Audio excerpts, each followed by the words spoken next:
Командирот Алити вели дека голем дел од пожарите на кои интервенирале биле на отворено. Ова бројка највише сме интервенирале на пожари на отворен простор.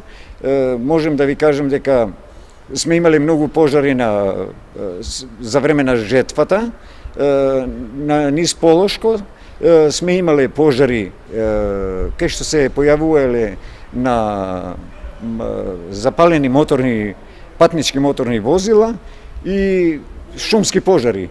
Но тука у ова бројка, значи у ова 425 пожари влегуваат и пожари, интервенции на пожари на објекти, интервенции на сообраќајки, значи кај што сме интервенирале. Тој апелира граѓаните годинава да се воздржат од палење на стрништа, земајќи го искуството изминативе неколку години, кога поради ваквата пракса пред се на земјоделците, голем дел од планините во регионот беа зафатени од големи пожари.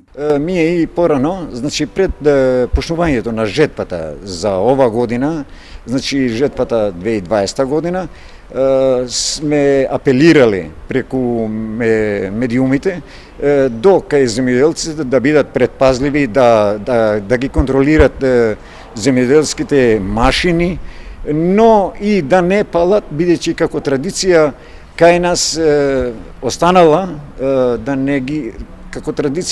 да ги после жнењето на житото да ги запалат тие остатоците од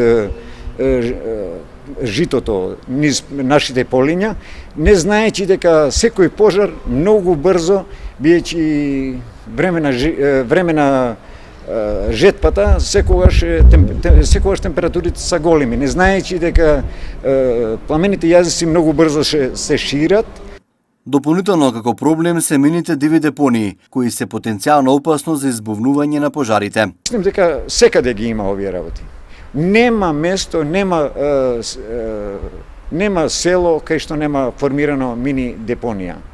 Сега треба да се наоѓа факторот или па во што е тоа што се собират овие мини депонии што се формират низ полињата или па низ нашите селски планински села, кај што се формираат вакви депонии, што не е добро ни за природата, но не е добро ни за нас граѓаните, што се соочуваме со тие гледки лоши, мислим. Алити апелира граѓаните да бидат крајно внимателни, се со цел да се заштити човечкиот капацитет на неговата единица, која во време на пандемија врши дезинфекција, но и други активности како мерки против COVID-19.